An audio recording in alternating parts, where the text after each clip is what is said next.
The New South Wales Labor Party will mark the new year with a new leader. Upper House MP Luke Foley is the last man standing after his two opponents withdrew from the contest after the recent resignation of John Robertson. So can Mr Foley beat the Premier Mike Baird and bring Labor to victory in the March election? And Barker has more. Nicole, Luke Foley addressed the media at Cronulla Beach here in Sydney today. He said that he's humbled and encouraged by the support he obviously has from the Labor Party leadership.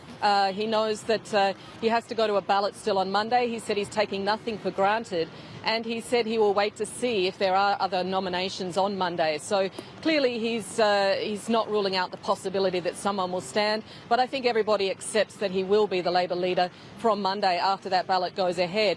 He's also paid tribute to Michael Daly and Steve Wan and praised their conduct in the last few days. They both obviously stood down from the ballot. He said that they both are his very senior colleagues and will remain close colleagues after next week. He expects Michael Daly will be the shadow treasurer, and that Steve Wan, he's confident, will win back the seat of Monero for Labor. And he had a few words to say, as I said, here at Cronulla Beach. I am buoyed and humbled by the support I have received, but I don't take anything for granted. I respect the process. We'll see who, if anyone, nominates on Monday. What I do say is that a Labor Party led by me will be a party of solutions and never a mere party of protest. Luke Foley's an Upper House MP though, Anne. Is that going to be a problem? It is a problem. Obviously, he will need to win a lower house seat to be the leader, and everybody is expecting that he will be nominated for the seat of Auburn. Now, the problem there is that Barbara Perry is the incumbent member for Labor at the moment.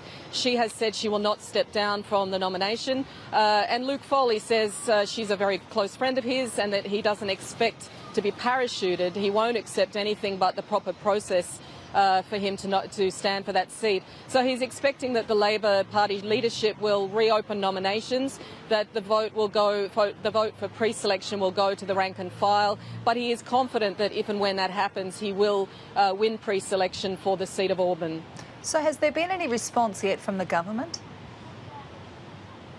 The government has so far said that the decision, the fact that Luke Foley remains the last person standing for the leadership shows that the Labor Party leadership is very much running the show here, and they've blamed so-called faceless men for this decision.